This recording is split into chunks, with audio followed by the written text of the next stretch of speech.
So in 3, 2, 1, hey! Welcome to Badger's Burrow podcast, episode 60. We're old. Featuring only myself and the wonderful Ross. Yeah, it's me. I'm wonderful. He is wonderful. So, how's it going, Ross? How you doing? I'm alright. I'm good. We did this backwards today. We did. Normally we do the podcast and then sit around chatting for an hour afterwards. We chatted for a good hour before we fucking pressed record today because we were sorting shit out. Who knows? Maybe it'll make a better podcast. Maybe it would be interesting. I doubt it. I mean, it's not good in the first place. Like, why are you listening if you are? But you know, you're listening because you're a loyal fan. You want to tell everyone about us, including your mum. Make sure to tell your mum. Thanks, Karen. Yeah. Wait, do you mean my mum or Shawnee's mum? Well, I'll let you decide. I'm going to assume Shawnee's mum then. All right. Yeah, so do you know what I still really want to do? I really want to get our podcasts listed on iTunes. I don't think it costs us anything to do that. And I really want to get it done. But you know what? I'm going to look at it right now. You going to look into it? This second. We briefly looked into it before, and I can't remember why we decided against it, because it was something to do with needing audio files and stuff like that. But as it stands now, I have to stick the actual podcast audio through an editor anyway, which just means that we've got a completely separate audio file to use in the video from what we actually put in the video. So at this point, the way that we're putting them out actually kind of works for if we wanted to put them up on iTunes as well. Mm-hmm. We just need to maybe pick a number and just go for it and say, as of this podcast, it's available on iTunes. This was why we didn't do it. Okay. Well, it requires an RSS feed. Oh, yeah, fuck. Because we need... That was the one thing we couldn't do, because we record in the correct audio types. Yes. Because there's M4A, MP3, MP4, you know. I believe it does WAV as well, does it not? No, actually. Ooh. Well, I get an MP3 from the recording that we're doing right now anyway. Yeah. So that's step one. It says create an episode. It must be in these file types. And then it says 2, create an RSS feed conforming to the RSS 2.0 specification, including the iTunes RSS tags. That's the bit where we kind of went, ooh? Yeah. 3, create your artwork. We already have artwork. 4 is post the RSS feed. Yeah, it was a nightmare. That was the RSS feed, so...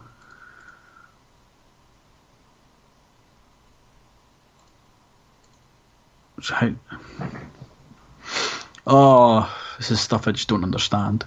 Right, hold on. RSS feeds. Let's see what this actually is.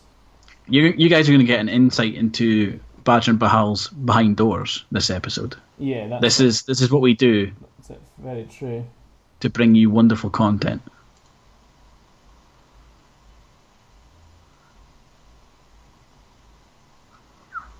There's a whole fucking 6-step process about this. Oh, here we go. You can generate an RSS out of any Facebook page, SoundCloud user, Twitter list, Instagram, or a YouTube playlist. There you go. We have a podcast playlist. We do. There we go. So that actually may be all that we need if we just keep that up to date. Because then, obviously, as the podcast RSS updates, then it will automatically update iTunes as well. Then I guess, right? In theory. Fuck knows. We can look into that in more depth later. But if that's all it needs, because what does it say for you exactly there, Ross? Does it say you need to generate an RSS? Yeah, create an RSS feed conforming to the RSS specification, including the recommended iTunes RSS tags. Fuck. and containing an enclosure tag pointing to your episode. Enclosure tag? What the fuck? Fuck knows. Oh, it does actually say here there are many applications and online services available to assist you in the creation and hosting of the XML for the RSS feed for your podcast. Podcast partner search is apparently one it recommends. Okay. GarageBand, which is obviously for Macs.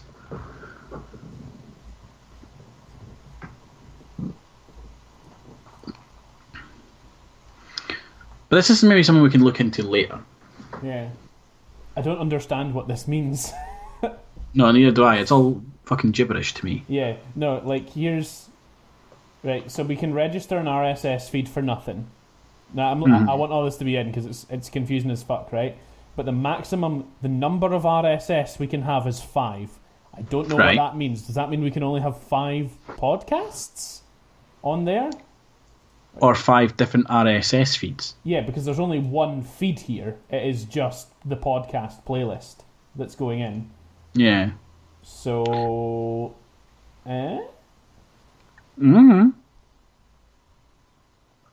Maximum number of news articles in your... See, this is what we go through for you guys, the fans.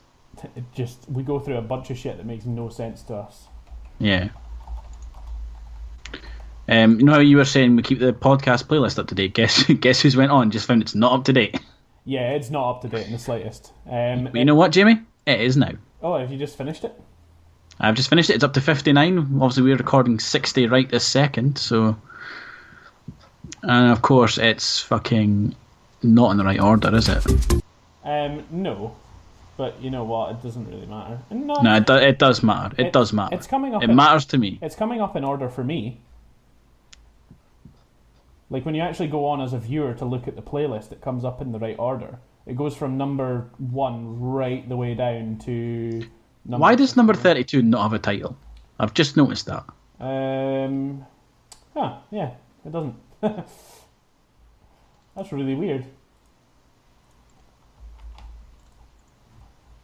So, RSS generator, convert URL to RSS.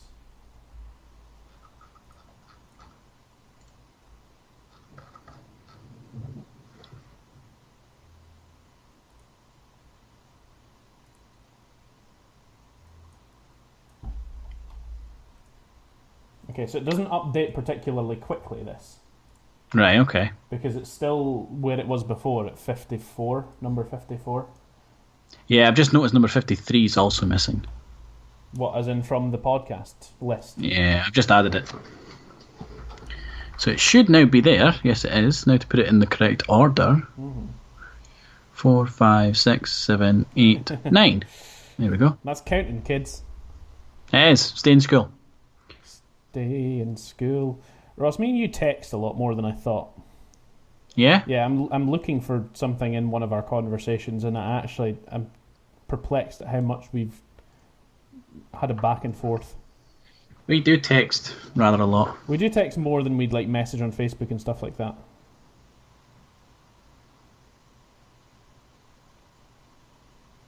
Which is actually a bit weird, because I think you're the one person that I do that with. Yeah? Yeah, that I text more often than I have just a one-to-one messenger chat with. It's usually me. I usually text you first. That is true. Maybe it's just how you do your things, and that's why it's one different for me. Nah, because I use the chat for most other folk, apart from like you and Jess. Yeah. But I guess that we're the only people that you would have to have anything like private, I guess, to message us. It's not really private, but it's like no point in it being like all for nothing. Jesus Christ. What? We text so much. I'm still looking for this thing. Oh.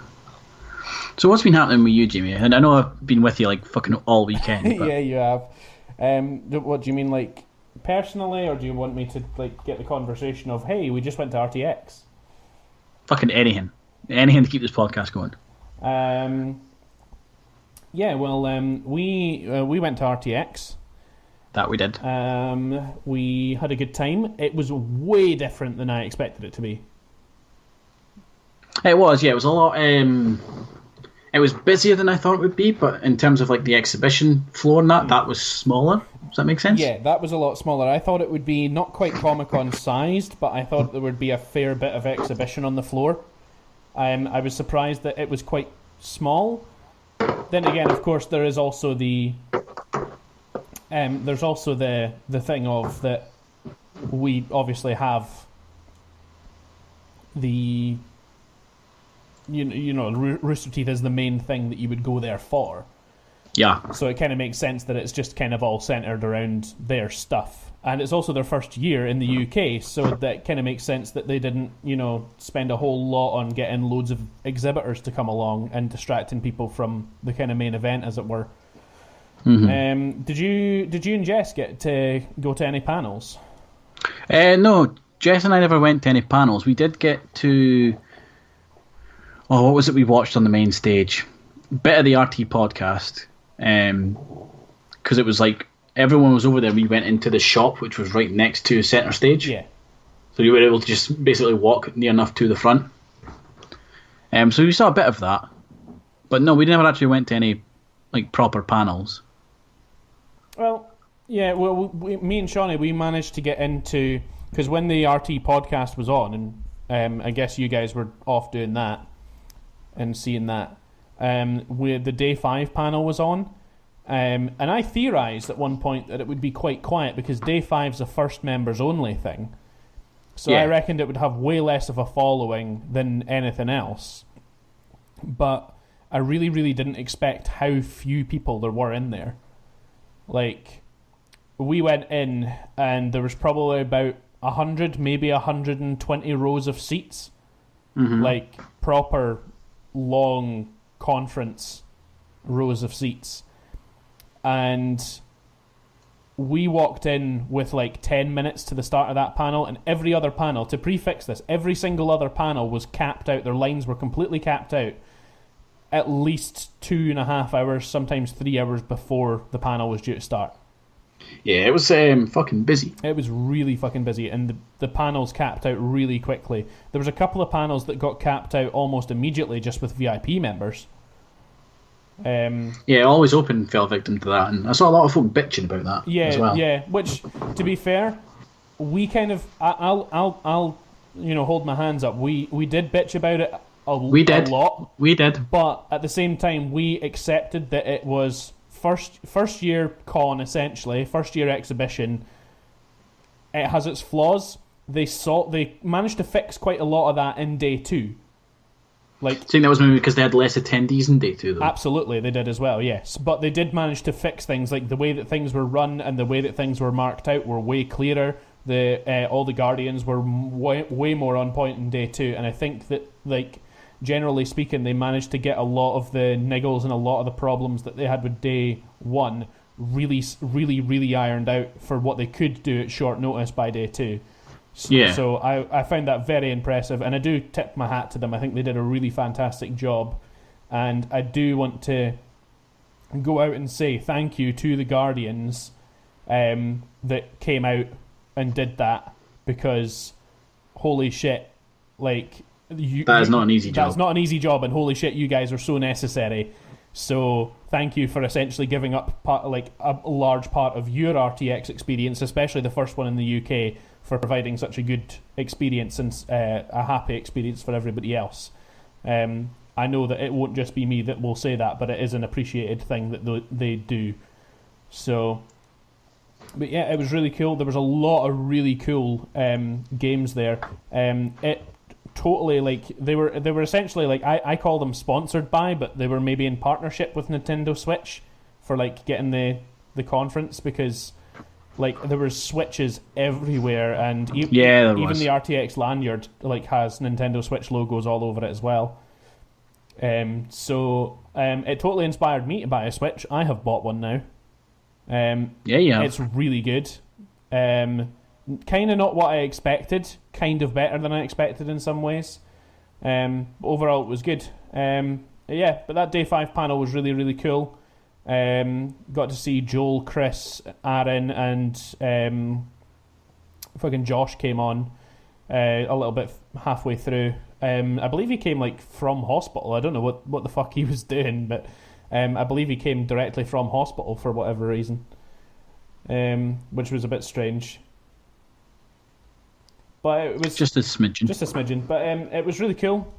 In all honesty, it was really cool. It was a good panel. They did a really, really cool job of just generally being like essentially they spent like the first 20 minutes of that panel just like basically like they weren't bigging themselves up. They weren't really talking about day 5 as such. They were just like groveling in thank yous for everybody that was there and everybody that had watched and everybody that had ever watched, anybody that was a first member, anybody that was a Rooster Teeth fan, anybody that had helped them get to that point. They were so fucking thankful. Like it is bizarre to watch these people that you genuinely like, because I mean, like, I know for a fact that we may come across as Badger Pals, we may come across as fairly confident or maybe even outgoing, like in our content. Like we're a bit brash, we're a bit loud, we don't think too much about what we say, we just kind of do it. You get stuck in the moment. You kind of get stuck in that moment. You kind of almost have a persona for yourself when you're kind of creating this stuff, because if I put my real self into the videos, I would kind of just sit semi-quietly, make a few odd awkward jokes, and generally speaking, just not generally want to really say too much, because I know it's going online, and sometimes I'm still not wholly comfortable about that, but I'm getting much better about it. Like, I just say fuck it and throw caution to the wind. Yeah, you definitely have a totally separate thing for it, but like I'm glad that we do it, but it's like you definitely have that kind of persona where you think like, oh, this person's bubbling with confidence, but when you actually see them in real life up in a panel in front of everybody and see like how much they really struggle to get their words out because they're just so thankful that they've got such a dedicated fan base that can get them to that point where they are standing in front of like, a couple of thousand people saying how thankful they are in the first place. Like it's a very humbling experience to kind of see them do, and it was just really kind of cool as well, because we did get a really random, really last second chance, but we did get to meet Jeremy Dooley, of Achievement Hunter fame. We got to meet him, and he was particularly cool to meet because he's probably one of my bigger inspirations from Rooster Teeth in general, because pretty much everybody that works there now was a fan at some point and now works there as a job. But I think Jeremy is like that kind of king fan where he's still like so into their content and everything that they do. Even though he works there, he hasn't quite gotten over like his fandom of them. Like he is a fan while being part of them. And it's just really cool to kind of meet him because he kind of started as a fan, got a job there. And I think above everything else, like a lot of stuff that Gavin and Michael say in terms of like creating content on YouTube really is quite inspiring. But him particularly, that you can actually see, really ground up, from a more modern perspective. Because like Michael and Gavin, sure, were making videos and really interested in coming over and working for them and being both fans and creators and stuff like that, but they were coming from a slightly older generation and a slightly older era where it was a bit harder to kind of make community videos as such. They were just kind of in at the right time in the right place, I guess. Whereas like whereas Jeremy really had that kind of modern thing of he was kind of just awash in the sea of fans making stuff, and kind of really managed to kind of make himself stand out and kind of get that position. And I guess that's kind of like, I mean, I won't lie, when I started kind of wanting to do the YouTube stuff, I was originally going to say let's just make Let's Plays or content for the YouTube community channel for Rooster Teeth and see if it takes us in that kind of direction. But I'm really glad we decided to go with our totally own thing, because as much as I love them, there's a lot of things that keep me in the UK, and there's particularly things that keep me in Scotland. And if we are going to find success and go bigger and, everything like that, I would really like to try and keep our main basis in Scotland, even if we do have to end up in one of the bigger cities one day, if it does become a paying career for us to do this. I would love to stay in Scotland, because I think, generally speaking, because we're all here anyway, why would I uproot us? Why would I be the one to say, oh no, guys, we've made it big. Let's just let's go to California. Let's go to Vegas. Let's just live in a crazy city in the middle, like where we don't know anybody or anything because we made it big. Like, I kind of want to keep home where it is and be part of that. Yeah, it would be easier if we weren't spread across the country. Very much, like we are. Very much so. But then at the same time, when you've got if you get the kind of the base going, if you have that ability to pay people will start congregating closer to where you have. Like, say we get like a kind of an office warehouse type thing in even Dundee for us. It would certainly prompt me to move a lot closer to Dundee, and obviously we would be in that office like 4 or 5 days a week doing stuff if it becomes a full-time paying job at that point. So there is that. I think what I want to do a lot more of is like see the people that bring new games to like conventions like RTX and who bring stuff to like Comic-Con and stuff like that. I know there's a lot less of that goes on at Comic-Con, but there is occasionally bits and pieces of stuff there. What I'd really like to do is get in touch with them on like a really professional level and say, like, you want your game to go as far as it can go. We want our channel to go as far as it can go.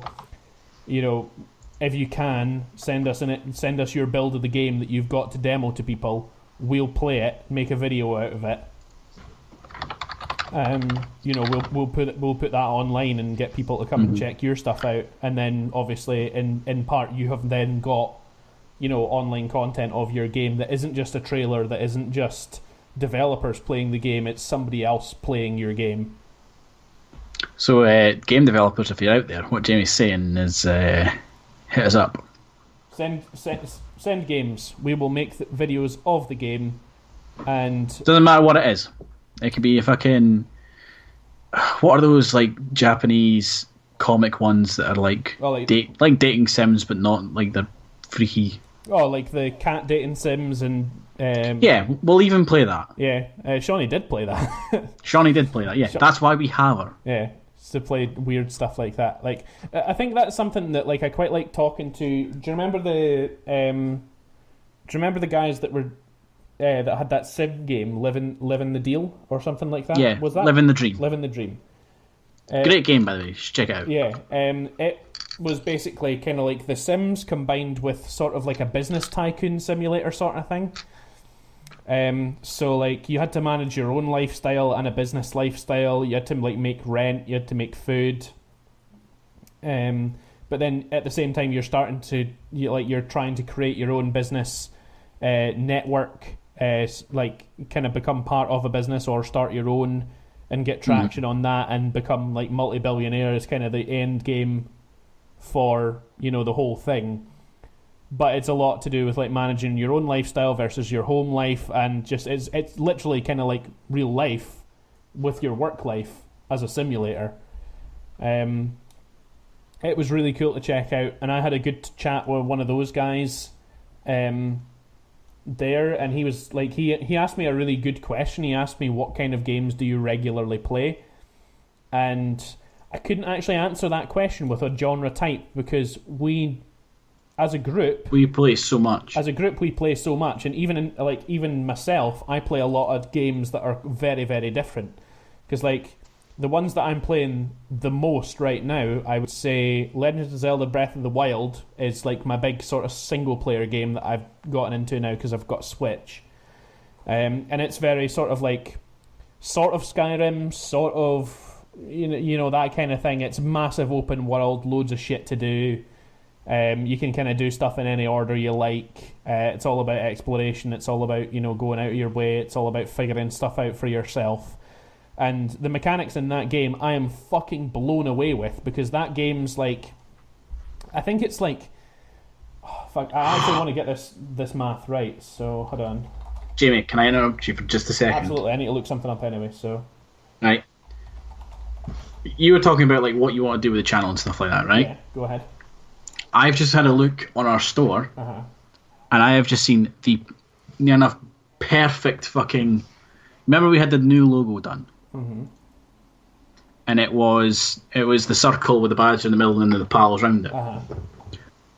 I have just found the perfect product for that. Oh yeah. Yeah, let me just quickly fuck around with it for a sec. Okay, so here's how this goes, right? The Switch has a 32 gigabyte internal storage, but you can increase that with a micro SD card. So you can double it. Yeah. You can double it pretty easily by just shoving a 32 gig micro SD in it. There's even like 64. There's actually 128 gig micro SDs now, which is mental. Legends of Zelda Breath of the Wild is a 13.4 gig game. Now, if I'm not mistaken, Skyrim is like triple that size,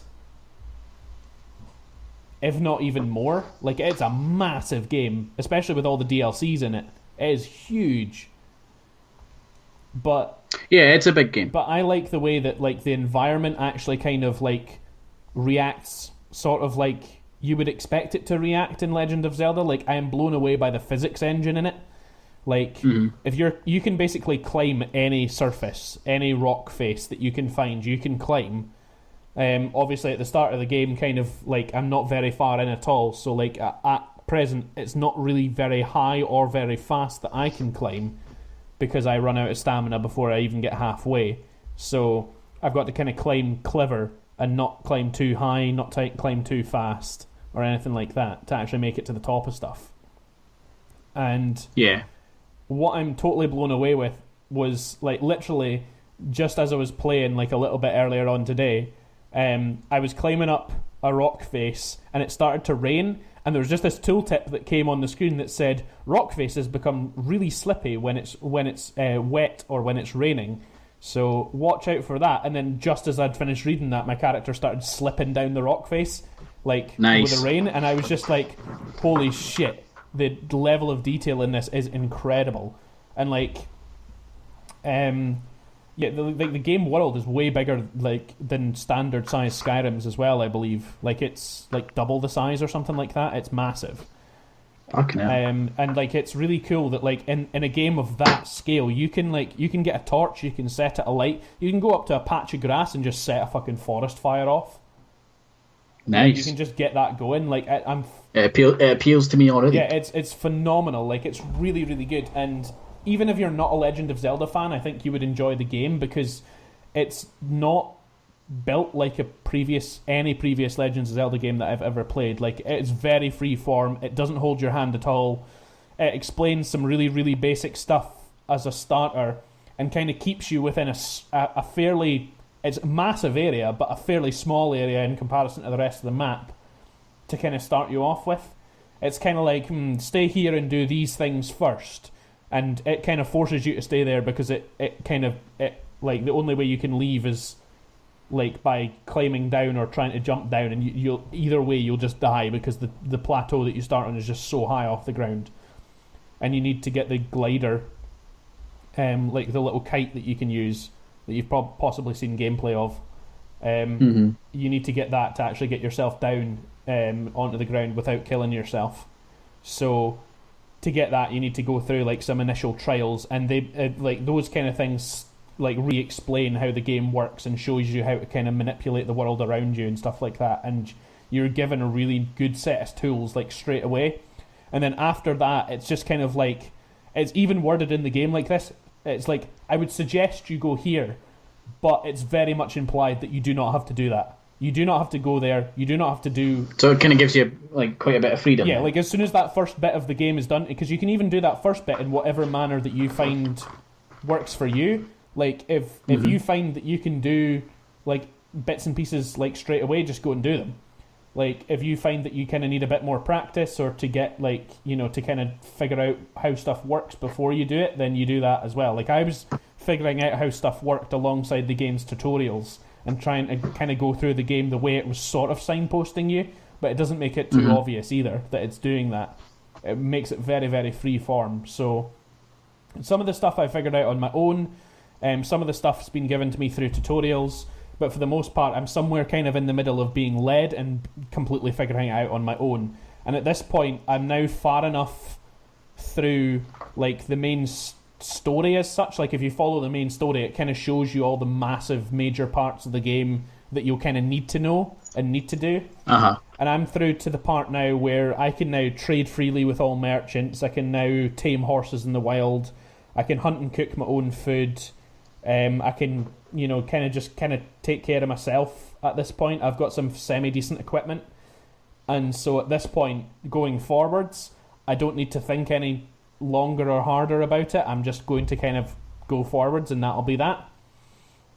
Like, I'm no longer going to follow the storyline as scripted entirely, because I now have so much freedom. I'm going to go off and explore the world and do as much as I can. I just tamed my first horse. I called him Rupert. Nice. It was great.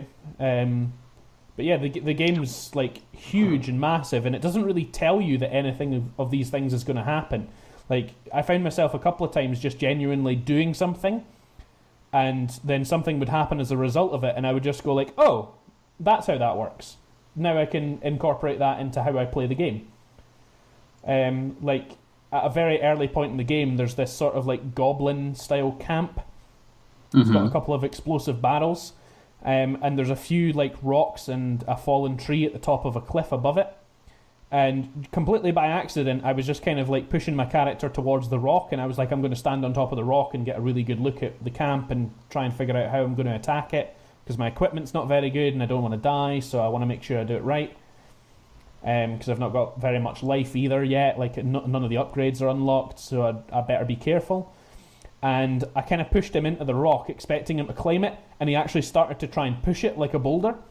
And I was like, interesting. So I pushed it over the cliff face, let it roll down the hill, and it blew up one of the barrels and killed the whole camp for me. And I was like, nice. Right, okay, I can use shit like that in the environment to my advantage, like just as it is presented. And then later on, there's like an old man that you meet, and he kind of like, you're able to cook right from the get-go, but the game doesn't explain how to do it. It tells you nothing. And then it's all just guesswork. It's just guesswork until you kind of run into a character that says, did you know that you could do this by doing this? And that was the cooking for me and making elixirs. Like, I met an old man in a cabin in the woods, and he was just like, there's not much that gets me by these days. I just like to chop down my trees, and I like to cook my meals. And he basically kind of like, without it forcing it on you, like, press X to chop tree and stuff like that, he was kind of hinting at how you chop down a tree, what tools you should use to chop down a tree. And then he was kind of like, oh, here's a cooking pot, you can just throw stuff in there and see what happens. And that's when I discovered that you could like start to like basically hold items in your hand from your inventory, anything up to 5 items. So I just started combining random food items and throwing them in pots, and started making stews, kebabs, skewers. I started making like fruit salads and stuff like that. I started making all sorts of random stuff just from experimenting with the different things that I'd picked up on the way. And I was just like, oh, that's really cool. Like, now I can do that. But it's really good how just like all of this shit happens without hinting at it at all. Because it's like, now I can go to the top of a cliff. I can see a camp below me. Now I'll know how to chop down a tree, like a particularly big tree. I'm going to chop that down, and then I'm going to push the log down the hill at the camp to like knock some of them out, knock some stuff over, maybe blow up a barrel, like something like that. It's just really cool. Yeah. It's just amazing how it's presented. Like, it kind of feels a bit like Far Cry, if you know what I mean. Like, if you've ever played a good Far Cry game, I have played Far Cry. Yeah, I know what you mean. Like, you can cut in Far Cry, they've got like the explosive barrels, and sometimes you can lure the animals over there. Yeah, exactly. Like, you can kind of use animals, the environment to your advantage. You can wait until it's night. You can wait until it's raining. You can use the fire spreading mechanics to your advantage. It reminds me a lot of the kind of mechanics that are in that, but that's in a game whose file size really is pretty fucking tiny. Like, well, Nintendo games are always really tiny, though. That's the thing. Yeah, like they fit on such tiny fucking cartridges. Well, the cartridges for the Switch are only a tiny little bit thicker than the cartridges for 3DS, and it holds all these like ridiculous games. We're going to try and go cartridgeless. That's a very difficult word to say. With our Switch, because we could have got the game physically delivered with the Switch, but we decided to go for the download code. And we also have now downloaded Stardew Valley and Mario Kart 8. Mm-hmm. So it means you can just carry a thing with you. You don't have to bring anything else. Yeah, we don't have to we don't really have to invest in a carry case or anything like that. We can just shove the whole thing in a bag and just go and know that it's got however many games on there. Mm-hmm. I'm guessing the only reason that you would carry cartridges is to save space. Probably, yeah. But it's one of those things, if we can go completely, I suppose it's kind of like going discless with the Xbox One. If you can have most of the stuff at just a button press, why wouldn't you? But yeah, it's a pretty cool system. It's not quite as portable as you would think in terms of getting it onto a full-size screen. If you're playing it in the living room and you're like, oh right, somebody else wants the TV, you just hook the controllers. I can't even know what they're like. Are they pucks? What's the name for them? I don't even know. I think they're pucks. I think pucks would be the kind of way to describe them best. But the two little pucks that you get, you just hook that on either side of the screen on the console and take it off its dock, and then just continue playing as a handheld essentially, but with fucking massive games and HD graphics and everything. It's phenomenal. I used it through here when I was sitting waiting for an edit to be finished. Shawnee was watching a YouTube video earlier and I was sitting playing it. It's really cool like that. But in terms of if I wanted to bring it through to capture gameplay on my computer, using that system, you do need the dock that comes with it, and that needs to be wired in through a power cable and a HDMI, and that's the bit that makes it you would expect that with an Xbox. If you wanted to move it, you'd just be like, right, okay, I got to move it, so you got to move everything. But when it's just so portable as standard, it just becomes such a pain in the ass to actually move the dock with it as well. Well, I guess it's like the PSP in that regard as well, because the PSP was a bit like that. Oh, you're totally right. Yeah. You could hook it up to a bigger display, but boy, was it a fucking pain in the arse, because you needed an adapter, you needed fucking... Some of them had 3G, which was another thing you could use. So I guess it's just a more modern iteration of that. Mm-hmm. Yeah, I guess so. I'm just blown away by the fact that, I always felt like a lot of Nintendo consoles were kind of the step backwards. So when the Wii came out, it had really fun motion controls, and there was a lot of really interesting games that you could make using those motion controls. Uh-huh. But when it came down to it, if you were actually trying to play that game as a gamer and actually not really play games that used the motion controls all that much and just play the games that were there to be played as games, with either a full controller or with that kind of nunchuck and Wiimote combo, that kind of went together for a lot of games. If you were actually trying to kind of do that, the graphics were subpar. Everything felt like a bit of a step backwards. It was kind of clunky. It was a bit glitchy. It didn't connect to the, it didn't really use internet and stuff very cleverly or very well. There was just all those kind of things that I always felt like, as a gamer sitting down to play games at an actual console in front of a TV, it just kind of felt a bit strange. Mm-hmm. But this is the first Nintendo product for a long time that I've bought and genuinely said, this genuinely sounds like the future of gaming. It's not a handheld console that I can put on my TV. It's a full-on console that I can take in my back pocket, essentially. Admittedly, I need a pretty fucking big back pocket, but I can take it in a bag as a pretty light object. No bother. You probably want a carry case as well. Yeah, absolutely. That's something I'll invest in time, but it's one of those things, it's really not a hassle to move it around at all. It's so light, it's so portable, and it works really well as a handheld. The movement... it does have tilt controls and movement stuff as well, kind of like the Wii does. Yeah. That does not work very well when you use it as a handheld. It works fine with the DS, because the DS has got that feature for aiming in Legends of Zelda games. That was on as standard when I first played Legends of Zelda on the Switch. I turned it off immediately, And the other day, I turned it back on when I had it hooked in as a handheld. It's fine when you're holding a tiny little console and kind of moving that around, because you're not going to you're not going to knock anybody out. You're not going to damage the console because it's tiny. It's not going to get in anybody's way, and you don't need to move it that much. But just because it's more like playing a full-on console, because of the amount that see the amount you'd need to move a Wii remote to get the full screen movement from that. It was just one of those things where I was suddenly sitting in the office flailing this tablet around, to look around and aim and stuff like that, and I was just like, no, that's getting turned back off again, because that's actually kind of a bit dangerous. You know what, Jimmy? Yo. I have just had a thought of something I've been meaning to tell you about for a wee while now, and I've always just forgot. Okay. It wasn't until I looked up at my map of Skyrim that I was reminded of it. Okay. There is a Skyrim mod in production that I think you'd really like. Okay. That me and you have talked about before. Oh, is it the multiplayer? It's called Skyrim Together. Yeah. It looks fucking awesome. So I was reading up on it the other day, and they've managed to get it almost playable. Ooh. So, the way it works is, I don't know how you usually play, but I usually play as either a wizard or a spell, sword spell. Yeah.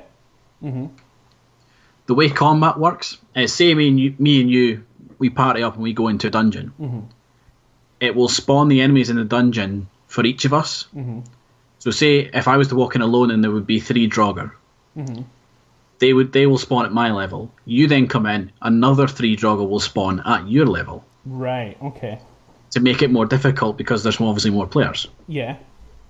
So you can end up with these massive battles. See, that's really interesting, because me and you have discussed this before, how we either play games really similar to each other or really different from each other. Yeah. So you play wizard or spell sword. I tend to play, actually without really using magic at all. I very rarely touch the magic system in Skyrim. I prefer to play mainly with a bow, and mainly as sneaky, thiefy, and I tend to play either with 2 melee weapons for maximum DPS output, or more commonly a melee weapon and a shield. Yeah, so that's 2 very different styles of play that kind of go together there. So we could create a rather unique experience there. Oh yeah. The one thing that they haven't changed though is bosses.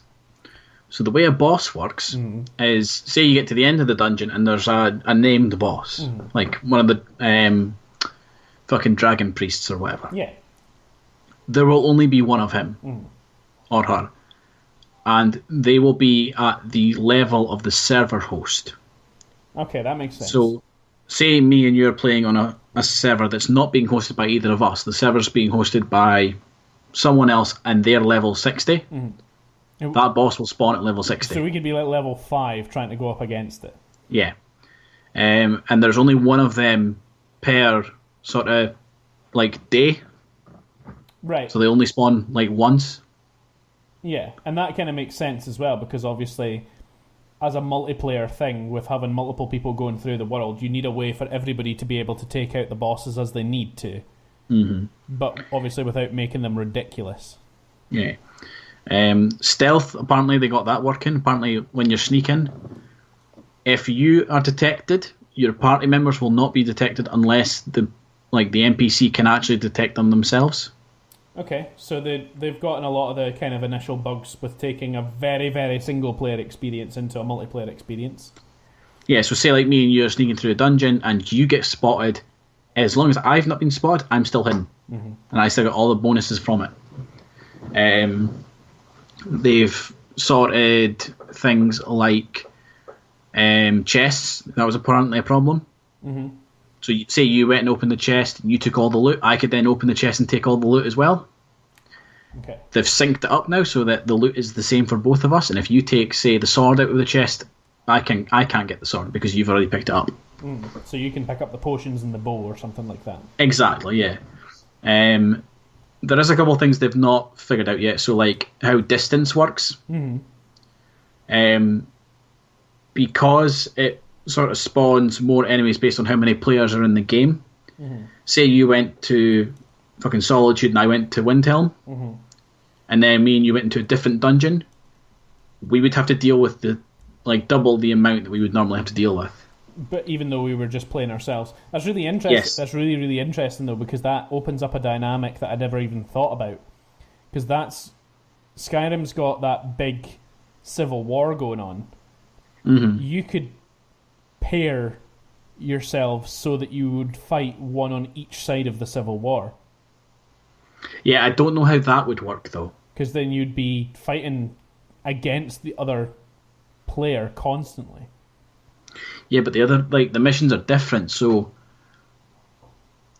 I don't know how it would work in terms of the Imperials gaining ground versus the Stormcloaks in that sense. I mean, I guess if you got the timing right, you could basically do it so that they switched sides of Skyrim and both of them considered themselves victory.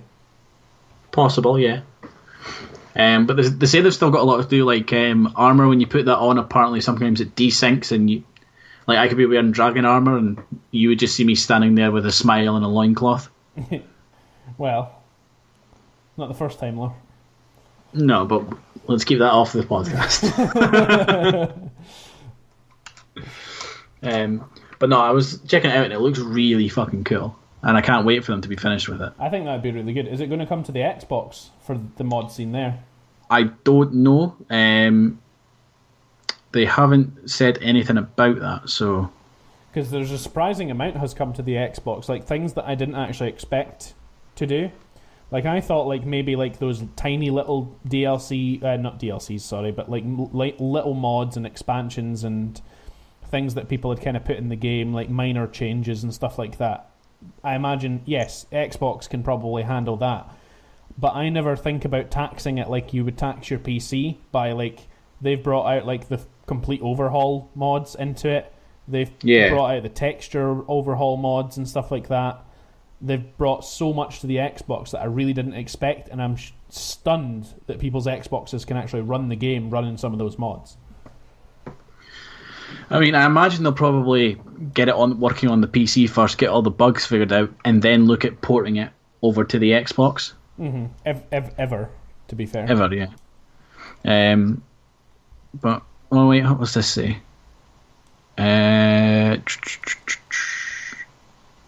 Multiplayer mod for Skyrim. I just want to see if this is... No, it doesn't look like they're going to do Xbox at the minute. They're focusing on PC. Which makes sense. That's where most things come out first. Yeah. Although I've noticed there's a surprising amount of new stuff actually coming out for the Switch first.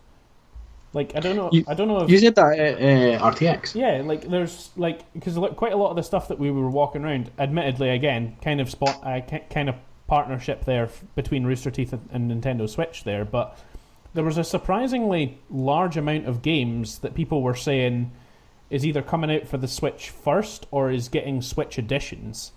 Mm-hmm. And I was kind of blown away by just how many games that actually was. I thought for sure it would be a lot less than what actually was kind of being thrown our way. I'm kind of waiting for, at the moment the Switch is still very, very new, and it's quite obvious, because, they had a massive fucking shortage on them for ages. Yeah. And, right now you can play games on it, and that's about it. You can't use it to watch YouTube, you can't use it to, browse the internet or anything like that. It does nothing apart from just games. Whereas, they brought, general internet and YouTube and stuff like that as apps to the DS and stuff a little bit further down the line. Yeah. So I think they'll do the same with the Switch as well. I think it will kind of change how it runs and how it plays. I'm also waiting for them to bring, the Virtual Console support for it as well. Mm-hmm. Because they're advertising that you'll be able to play classic NES games on the Switch, but with multiplayer included for some of them.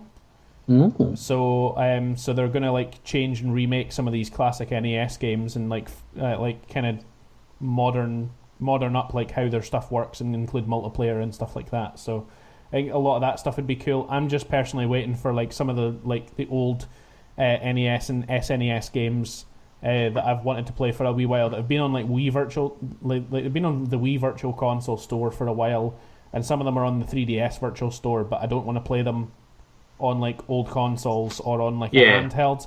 So I'm waiting for them to see if it comes out for the Switch, because that will be the latest Nintendo console for quite some time. How are we doing on time, by the way? We're good. We got 10 minutes of this shit to go. But I mean, if you're feeling like rapping, we can rap. I'm I mean, because it's just the two of us. Why? We can rap early. We can rap early, and I mean, we went drastically over with the last podcast. So exactly. So in the greater scheme of things, it equals itself out. And basically, we're creating an average. Yes. We want to maintain the average. Well, yeah, I'm happy to kind of wrap up there. I didn't actually speak about RTX as much as I thought we would. That may roll better when we get another podcast going, when we've got like Shawnee in to speak about stuff as well, and maybe Alex to ask questions about stuff that was there. Yeah, because me and you, we were there. We were there at the same time. We know what happened. Yeah, we were there. We did that. We literally travelled all the way there together and travelled all the way back. We got our talking of the event out already, so. Yeah. Because we tend to do that. Like, if we speak to each other about a topic in full, when we come to sit down and try and speak about it, we can't really do it. But I was happy about how it went. Like, we talked about some pretty cool stuff. I am excited for Skyrim together. I would recommend, because I know you were thinking about it, but I would recommend getting a Switch. It's still in its early days. Pretty expensive at the moment. I won't lie, it was pretty expensive. But I think ultimately really worth it, because it's really, really interesting. Plus it gives, like, if Jess gets into playing it, it means, like, you never have to pull her off of Destiny for you to go on, because she's got the Switch to play with. Yeah. That's a thing just now. Yeah, that is a thing. She's playing Destiny more often than, like, you are. Well, she plays the Xbox more often than I do. Yeah. That's because you play your computer more now, though. I do. I'm getting into modern games, and I'm getting to the fact that, like, the PC runs better. It does for some things, and it doesn't for others. Like, for me, the thing that's always I've loved about consoles more than I've loved about PCs is that when you join a lobby of PC players, you're essentially limited how fast the game loads by the slowest computer in the lobby. Yeah, that is a bit of an annoyance. I'll give you that. So that's always something that I'm just kind of like, right, I've built this thing that can launch, like, it doesn't even have to be particularly anything fancy, but let's just say Counter-Strike for the sake of Counter-Strike. I've built this PC that can run and launch Counter-Strike, max settings, and the maps load instantaneously. But you're prevented from loading in quickly because somebody's still using a 5-year-old or even 10-year-old computer that can barely run the game. And takes a while to load everything in. So you're limited at that speed at that point. You're also massively at risk in playing online games for people that use like scripts and aimbots, custom keyboards and mouses and stuff like that, and things that just generally give them a little bit of a tactile advantage over you. Yeah. That if you just play with, like, because like I have a keyboard, I have a mouse. They're both like sort of like quote unquote gaming certified, I guess. Like, they've got big keys. The mouse has got a good weight to it. They're not going to like die out. They're not wireless or anything like that. So, like, I've got that kind of advantage. But then on the flip side, like, people can have like massive disadvantages based on like if they're using like hardware that's just like kind of old, that they haven't had the money to replace or upgrade. And then again, you're outbeaten by people that can afford really expensive hardware. For whatever reason, or who are professional and do this kind of shit, you know, literally constantly. You run into a lot more people that do that on PC than you do on console. And generally speaking, I like console because everybody's got the same hardware, everybody's got the same game. Largely, you can't modify that experience in any kind of way, and largely, you can't really change what kind of controller people have. Ultimately, you're using pretty much exactly the same controller. While you can kind of map buttons on the Elites and the Scuff controllers, ultimately speaking, whatever you can do on those modded controllers, you can do on a standard controller, pretty much no slower, but just with more input required. So it's one of those things where I just feel like the playing field is very level when you play on console. It's also the fact that if you have an Xbox and your pal has an Xbox and you have the same game, you can play together. If your pal has a PC and the same game, you can't necessarily play together. because there's a lot of like really, really specific version mismatches and stuff. It's definitely a lot better these days with like the rise of Steam and stuff like that. Like I'm talking, this was issues that I had back in like high school, getting different games to run together because like GameSpy just wouldn't allow the slightly different versions to run together. And then it was about trying to figure out what version your friend had and what version you had and who needed to actually update. And then it was about actually going online and finding somebody that had hosted the patch to update the game. Whereas now that's kind of all taken care of for you, so it's a lot less of an issue, but it's definitely something that I had a lot of problem with when like PC gaming was more infant than it is now. Anyway. Router noise. Anyway, that's all from us. If you've enjoyed the podcast, check out the channel for more. I reckon I might have actually just solved our RSS feed issue. So we may be available on iTunes sooner than you think.